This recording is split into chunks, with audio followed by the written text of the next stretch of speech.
姑娘，你下来唱，这簪子就是你的了。红妹，快下来！简直是不成体统。花儿，别唱了，快进去。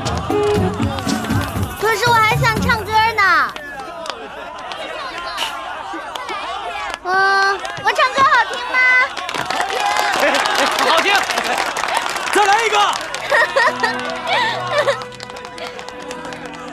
我手上这对坠子就当个天头，如果你能让我兄弟高兴的话，它就是你的了。好，继续唱给你们。好。哎，对了。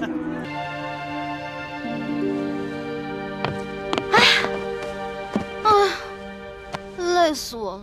之前在宫里处处小心，步步为营，都不敢喝我的野山葡萄酒。嘿，酒，来吧。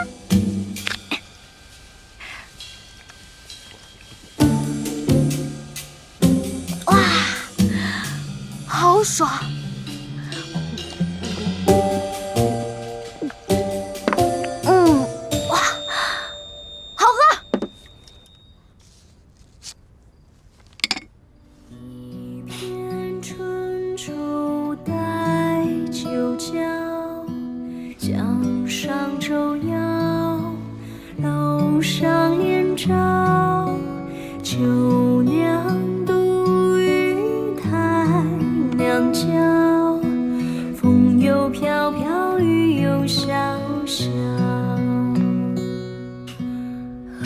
这个丫头一出宫兴致就这么好。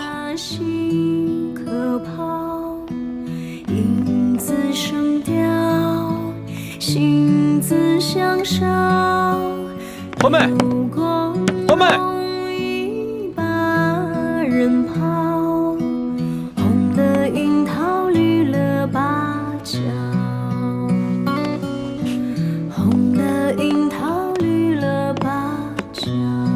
花妹，花妹，开门啊！花妹，热死我了！哇，好热呀！花妹，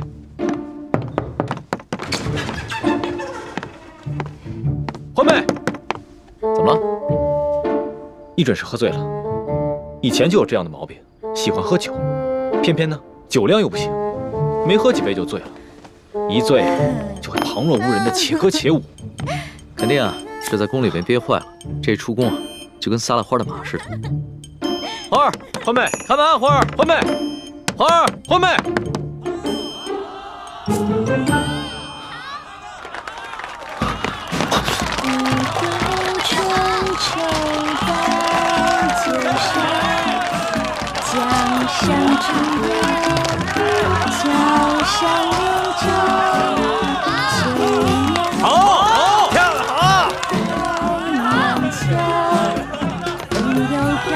姑娘，你下来唱，这簪子就是你的了。红妹，快下来！简直是不成体统。花儿，别唱了，快进去。可是我还想唱歌呢。我唱歌好听吗？好听。再来一个。我手上这对坠子就当个天头，如果你能让我兄弟高兴的话，它就是你的了。好，继续唱给你们。好。哎，对了，如果这个耳坠您不喜欢，簪子也不喜欢，这儿还有金镯子哟。下来，姑娘，下来，这个就给你。快把梯子搬过来，快！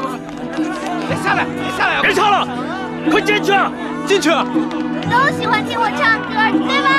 对。再来一个。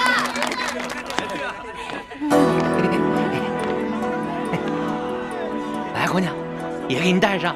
来，伸出手来。金镯子，我才不要什么金镯子呢！不要。这个不喜欢呐？没事，爷还有杨志毅的镯子呢。花妹，给我下来！小心，小心，老爷！谁啊？谁啊？你呀，好大的胆子，敢搅爷的好事儿！你哪儿来的？搅你好事怎么了？啊！你再动我一下，我动你怎么了？找死啊你！啊！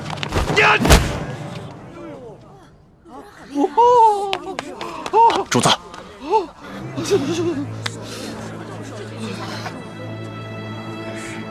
住手！展开，展开！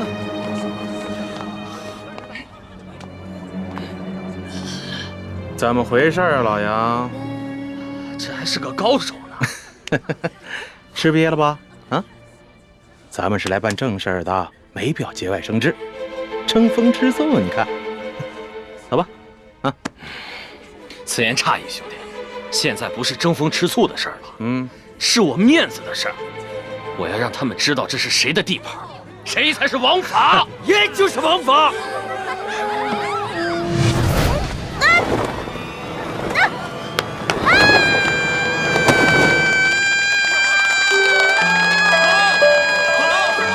别叫！酒醒了之后，看着，看我怎么罚你。啊！哎呦，公子，公子，多有得罪了。我不知道这姑娘是您的丫头，要不您把她让给我，我给您1000两银子。我出2000两，我出3000两，滚！猪哥哥，猪哥哥，哎，我大赛，咱们走。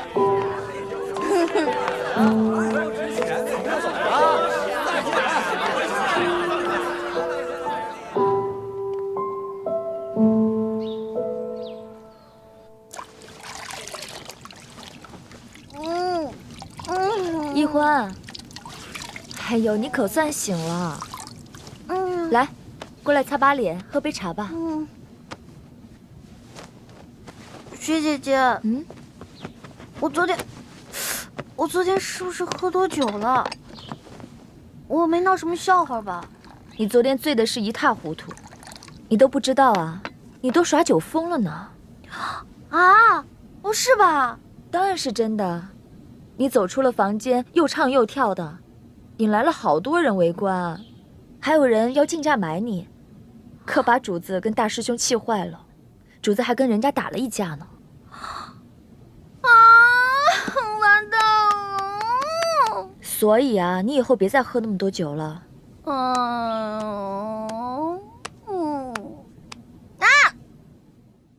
又香又甜的冰糖座。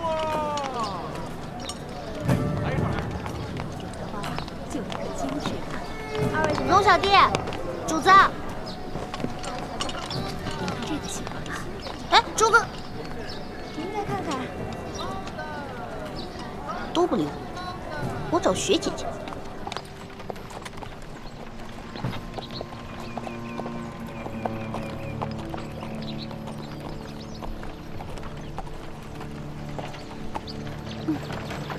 这个龙小弟跟猪哥哥都太小气了，只不过喝多酒没干什么，一直不理我，至于吗？你呀，你还好意思抱怨？皇上这次微服私访，本就不想惊动任何人，你却闹出这么大的动静。皇上长这么大，大概是第一次为一个女人跟人打架。他是什么身份啊？连尊贵都不顾了，他心里当然气了。至于大师兄，你本就是他从小定亲的未婚妻，他心里肯定更气了。关键是我不知道那个野山葡萄酒后劲儿那么大，哎，喝的时候甜甜的，结果喝下去一会儿脑子就一片空白，什么都不知道。欢儿，你平时任性妄为也就罢了，怎么在这个特殊时刻也不知道检点一下？你知不知道，昨天晚上我们大家有多担心你？万一你醉酒后一不小心泄露了大家的身份怎么办？还好你昨天晚上只是唱歌跳舞耍酒疯，没有说错话，不然这段时间我们所有人的苦心经营全都白费了。哦，花儿知错了，以后再也不贪杯了。大赛，义父，让他们去把马喂一喂，然后你再安排几个人四周警戒一下。这。啾！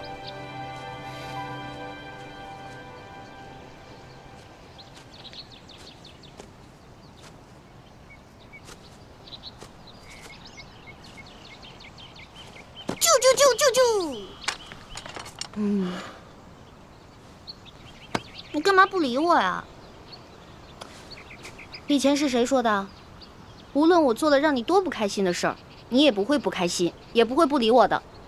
如果说话不算数的话，那你就是小狗。少来这一套！你不是早就把我们小时候的情谊抛在脑后了吗？猪哥哥，你怎么又说这种话呀？你永远都是我的猪哥哥，我也永远都是你的欢妹妹。行了，你看，笑起来多好看，你刚才那样丑死了。你呀，就知道我心软，好欺负。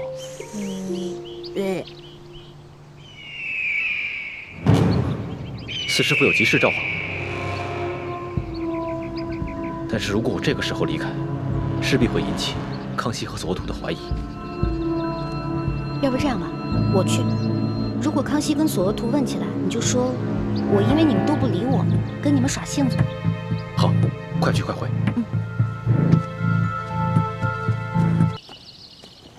野欢，四师傅，哎呀，我想死你了！有没有小花啊？你呀，学艺不精，还敢偷偷溜出谷去，害得四师傅整天担心你。啊，太子呢？哦，他这会儿行动不方便。四师傅怎么了？是不是发生什么事儿了？舒剑的女儿舒婉心，她逃走了。啊？四师傅，啊，四师傅，什么事儿？舒姑娘的心疼病犯了。走，快！哎呀，啊！救命啊！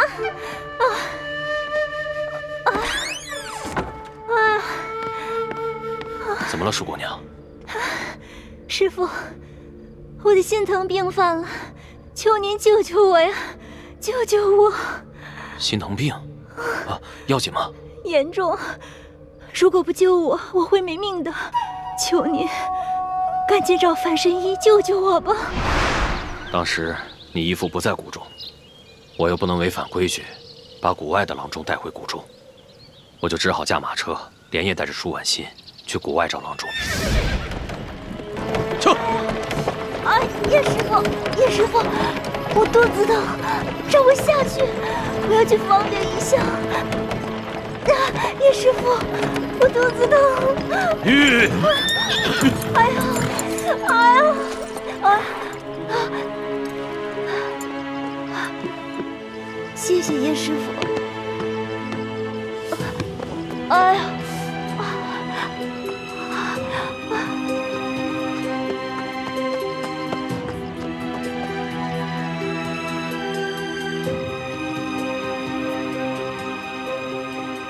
没想到他趁机逃跑了。这舒婉心出身于官宦之家，又不会武功，她是怎么从你手中逃走的？你知道的，四师傅有些迂腐，把男女大防看得很重。她一个女孩子家要走得远远的去方便，我也不便跟着去查看。等我发现异常，赶紧去追，已经来不及了。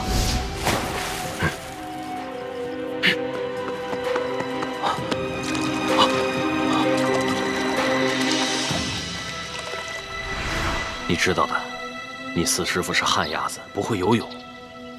那舒婉心呢？她不会被淹死了吧？她虽然不会武功，但毕竟出身将门，不像普通的官宦人家女子那般娇弱。而且她从小长在江边，水性很好。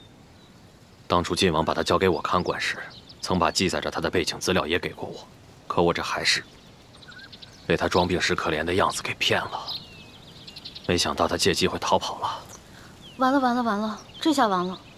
这舒婉心要是去报官的话，那六师傅和雪姐姐全都暴露了。说来也奇怪，这舒婉心逃跑1个月了，官府那边居然毫无动静。舒婉心没报官吗？我们也想不明白她没有报官的原因。但是，她极可能已回山西老家去找她父亲舒剑了。据默生他们传来的消息，舒剑现在伤得很重，但但吊着一口气，估计是想见他女儿最后一面。幸好到今天，舒婉欣还未曾出现。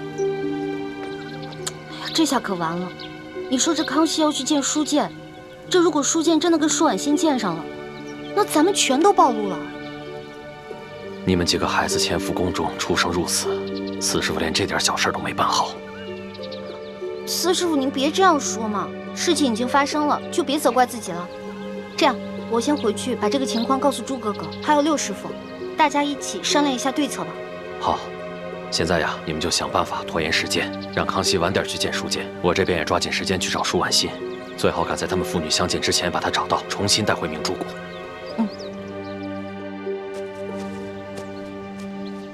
李太医，索大人啊，这世淑姑娘怎么不见了？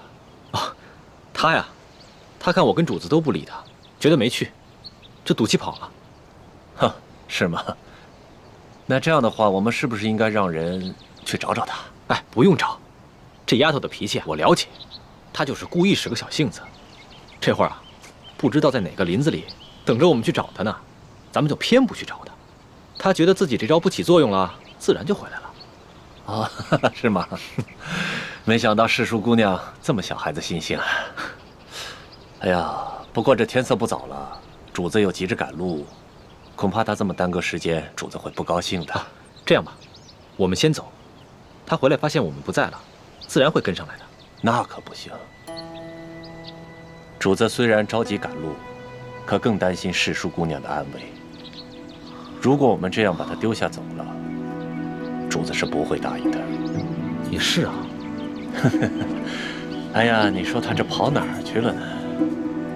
哎，对了，师傅，我忘了问你了，我们谷中排查内奸排查的怎么样了？啊，咱这明珠谷中啊，有300多户人家，800多人口，都是大明氏逃进谷中避难的。这些人来自5湖4海，身份十分复杂，一时很难查出。其实那个内奸跟我交过几次手，虽然他蒙着面，而且声音也做了变音，但是他的武功套路我感觉很熟悉。你居然和他交手了？就你那3脚猫功夫，也敢去抓内奸呢？哎呀，四师傅，看你的大惊小怪的样子，我这不好好的吗？我有事就站不到你面前了。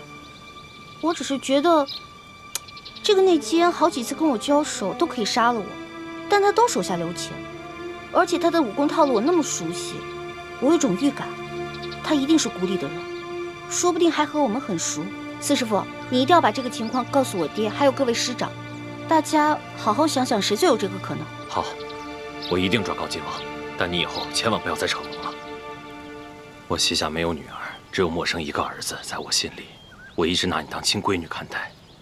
你若有什么意外，我一定会很伤心的。知道了，知道了，四师傅，你放心吧。虽然我别的武功学的最差，但是我轻功好啊。实在不行，我就先逃命呗。光复大明的大业虽然很重要，但在四师傅心中，你们这些孩子的性命更重要。四师傅，所有的师傅都认为光复大明是最重要的，也只有你了，最疼我们这些小辈。不说了，我得赶紧走了。好。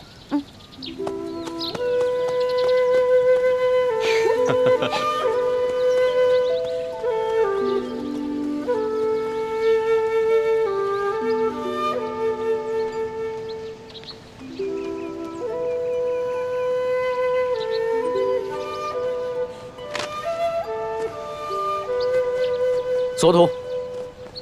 啊，主子，叶欢还没回来。是啊，这一欢姑娘还没有回来，我们要不要派人去找一找？不用找了，真是胡闹！我回来了，主子。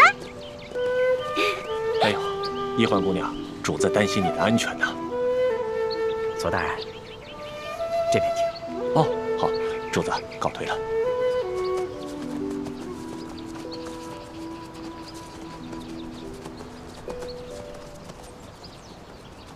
龙小弟，你还生气啊？你不理我吗？你不理我，从现在开始呢，到山西有几百里路，那你打算一路上都不理我了吗？龙小弟，龙小弟，怎么办啊？我的龙小弟不理我了，怎么办呢？怎么办呢？怎么办？怎么办？怎么办呢？那好吧，李一欢，你可知罪？奴婢知罪。那我问你，犯了什么罪啊？奴婢犯了贪吃罪、贪玩罪、贪杯罪。那你打算怎么赎罪啊？奴婢给主子唱首歌吧。如果主子笑了的话，就当原谅奴婢了，好不好？好吧，那你先唱来听听。好的，我现在就给您唱。嘻嘻嘻。主子听好了啊。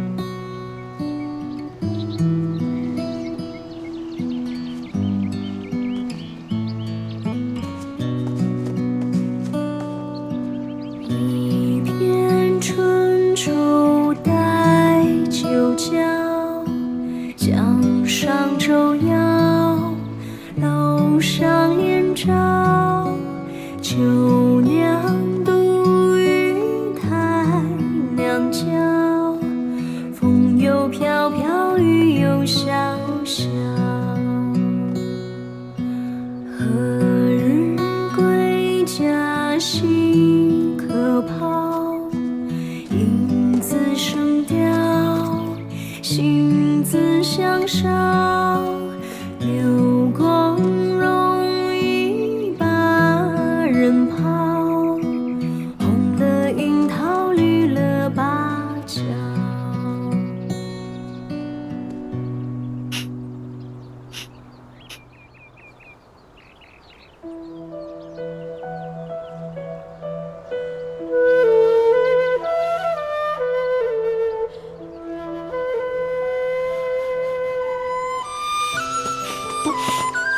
李欢，你给我听着，你以后要是再跳舞给别的男人看，或者让别的男人看到你除了脸和手以外的地方，我饶不了你。哦，知道了。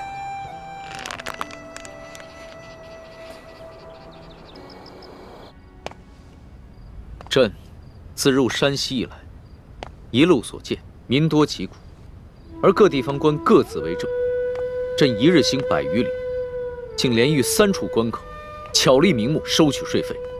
过往商旅都被迫缴纳所谓道路修补款项，贪污之风可见一斑。念及民生之苦，朕实不能寐。老大，都记下来了吗？放心吧，全记下来了。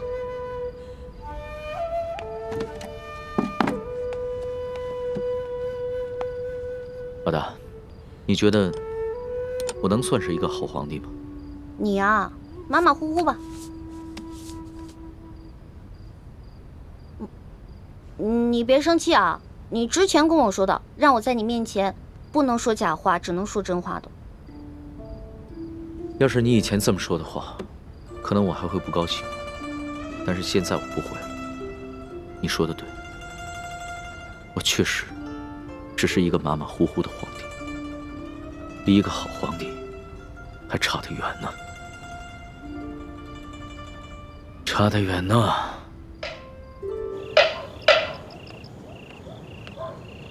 天干物燥，小心火烛。天干物燥，小心火烛。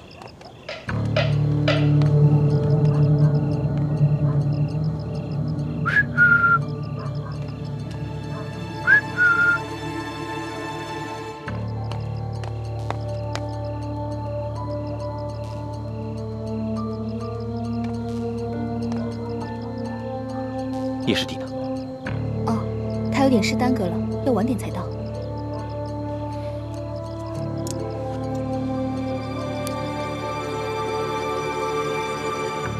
这就是那1号金钥匙。这是我从武应旗押送的永历帝遗物当中找到的。只有义父才能辨别这把金钥匙的真假。但义父回明珠谷清查内奸去了，下月才会回京城和我碰头。这把金钥匙先交给我保管。就在我得手的第2天，吴应旗就将永历帝的遗物交给书剑保管了。那书剑直接当着我们的面找出那把金钥匙，挂在自己颈上，贴身保管。只怕书剑做梦也想不到，他拼死保护的这把金钥匙，居然是一把假钥匙。遇到劫匪的时候，你们也在这，可有发现什么线索？那帮劫匪很有可能是吴三桂派来的。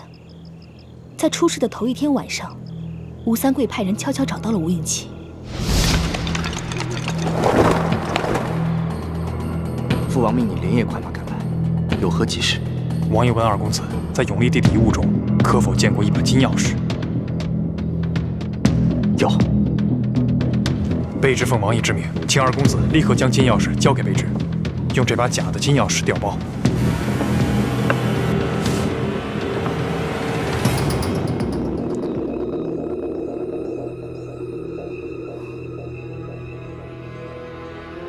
太迟了，我所押运的东西，在昨日已经全部交由山西总兵书剑。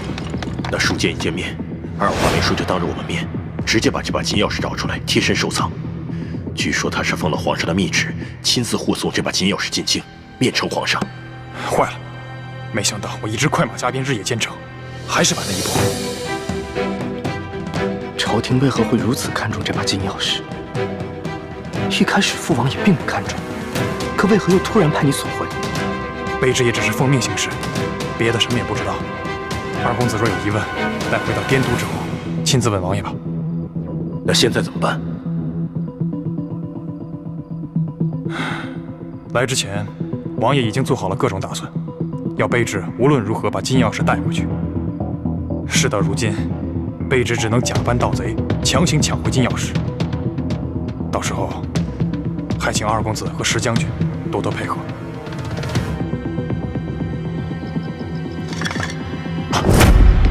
谁？紧接着第二天，书剑就遇刺了。石青红率着手下假作抵抗，我和叶师弟自然也不会真的出力。书剑虽然是个好将领，精通兵法，却武功平平，而吴三桂派来的一帮杀手们，个个武功高强，不一会儿就将书剑带的200精兵杀得七零八落。看来，吴三桂已经知道了金钥匙的秘密，否则不会派人连夜追回。只可惜他万万料想不到，我们赶在书剑之前就已经调包了金钥匙。他们不惜劫杀朝廷命官，担了天大的干系，却只找回一把假钥匙。这倒是个好机会。康熙跟吴三桂本来就彼此猜忌，我们正好可以借此机会激化他们的矛盾。那书剑伤势如何？他一直昏迷不醒，但还强撑着一口气。千万要留心书剑伤势的变化，同时留心舒婉心是否出现。如果有意外的话，马上联系我们，千万不能让康熙提前得到消息。我明白。原本你拿到金钥匙，我和叶师弟就准备趁着给书剑寻找良药的机会不辞而别。可如今出了舒婉心这个变故，我们也只能再回到吴应奇的身边了。辛苦你和叶师弟了，我们这边就不如你们那边顺利了。好不容易找到了铜匣，又被人调了包。关于明珠谷的内奸，我和叶师弟也想了很久，却不知该怀疑谁。以后大家行事要更加谨慎，如果有什么行动的话，一定要守口如瓶，千万不能让更多的人知道消息。好，我明白。大师兄，我该赶回去和叶师弟会合，再一起返回吴应奇的身边了，以免石青红起疑心。樊师妹，叶师弟为什么不来见我？他究竟去了哪里？我也不知，问他，他也没说。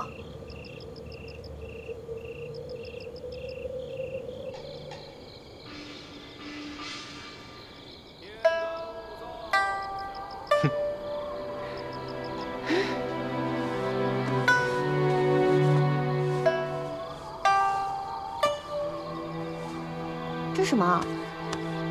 来看看。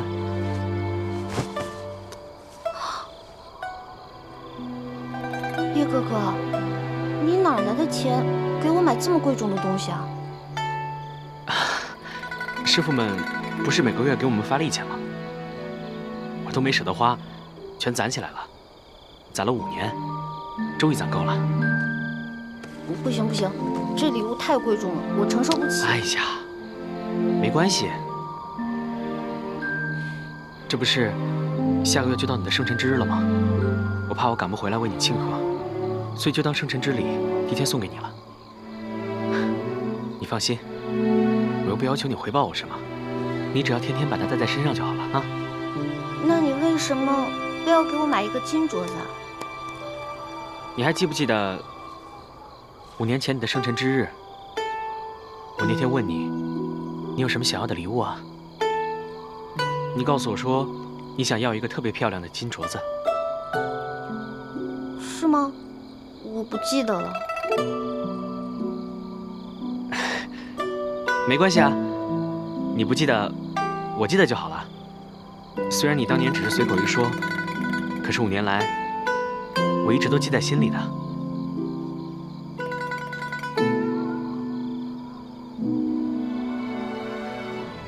你怎么了？你现在不喜欢金镯子了，还是觉得不够漂亮？没有没有，我觉得这个金镯子很漂亮，但是……哎呀，好啦，喜欢就好，喜欢我的一番心就没有白费。来，我给你戴上。不行不行，叶哥哥，这个我还是不能要。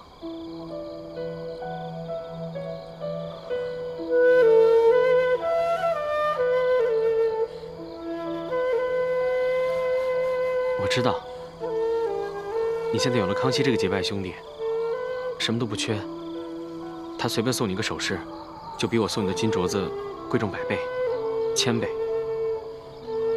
可小师妹，我希望你明白，有些事情不是金钱可以衡量的。不是叶哥哥，我不是这个意思。这个镯子很好看，我也很喜欢，但是你还是把它留着，送给你以后心爱的女孩吧。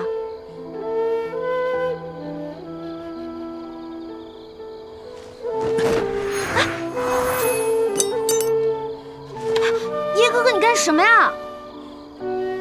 小师妹，这个金镯子是我买来送给你的，你不要，我也不会送给其他女孩。哎，叶哥哥。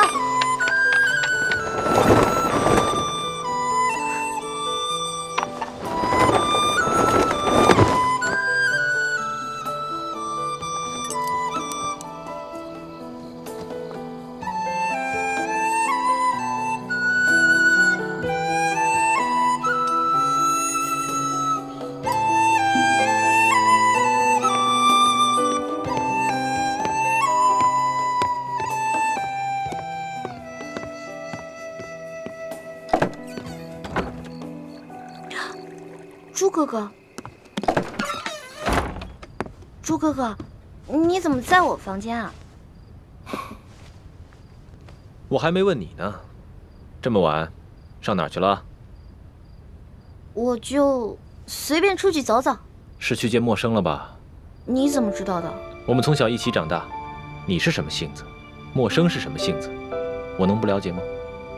今天晚上，他只让樊师妹来和我接头，自己却不现身，我就疑心着，他一定是想趁我不在的时候，偷偷来找你。你们都说什么了？没说什么，他就是问候了我几句。就只有这些？只有这些。他就没有给你带点礼物什么的？没有，什么礼物都没有。每个月师傅就给我们2吊钱，他哪有钱给我买礼物啊？又不像咱们可以在宫里捞捞油水什么的。那可不一定。最近几年，这个叶师弟变得十分吝啬，平时呢，连一个铜板都不舍得花。偶尔谷中兄弟们凑钱买酒喝，他总找借口不参与。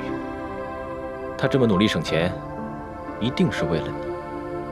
下个月就是你生日了，他就没有准备什么生日礼物要给你吗？没有。